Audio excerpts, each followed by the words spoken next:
వికలాంగులను అవమానపరిచిన స్మిత సబర్వాల్ ను సస్పెండ్ చేయాలంటూ రంగారెడ్డి జిల్లా ఇబ్రహీంపట్నం సాగర్ హైవేపై విహెచ్పిఎస్ ఆధ్వర్యంలో రాస్తా రోకో నిర్వహించారు. అనంతరం స్మిత సబర్వాల్ దిష్టిబొమ్మ దహనం చేశారు.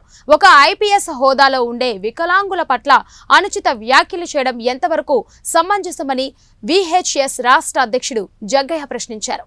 వికలాంగుల పట్ల అగౌరవపరచడం ఆమె అహంకారానికి నిదర్శనమని అన్నారు. వికలాంగుల పట్ల రాష్ట్ర ప్రభుత్వ వైఖరి ప్రకటించాలని డిమాండ్ చేశారు. స్మిత సబర్వాల్ను వెంటనే చర్యలు తీసుకోవాలని డిమాండ్ చేశారు.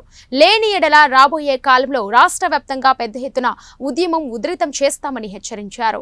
క్రమంలో మరి బట్టి విక్రమార్క గారు మరి స్మిత సబర్వాల్ వ్యక్తిగత విషయం అని మాట్లాడిండు. తర్వాత అదే ప్రభుత్వంలో సీతక్క మినిస్టర్ గారు వికలాంగులను అవమానపరిచినటువంటి వ్యక్తిని ముఖ్యమంత్రి దృష్టికి తీసుకుపోతా అని మాట్లాడింది. అదే క్రమంలో వికలాంగుల సంక్షేమ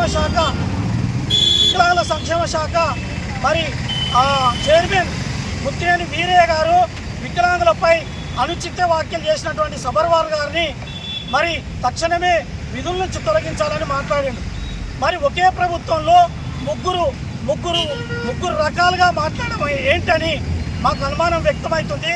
దీనికి పూర్తిగా స్మిత సబర్వాల్ను మరి ప్రభుత్వమే ఆమె నోట్ చేత అనిపిస్తున్నట్టు మాకు పూర్తిగా అర్థమైంది. కాబట్టి తక్షణమే ప్రభుత్వం మరి ఆమె మీద చర్యలు తీసుకోవాలి.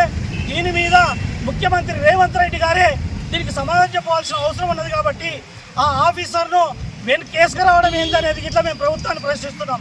ఈరోజు ఇబ్రహీంపట్నం మండల కేంద్రంలో మరి స్మిత సబర్వాల్ గారిని ఒక మహిళా ఐఏఎస్ గారిని రోడ్ల మీద దిష్టిబొమ్మ దగ్ధం చేయడం జరిగింది.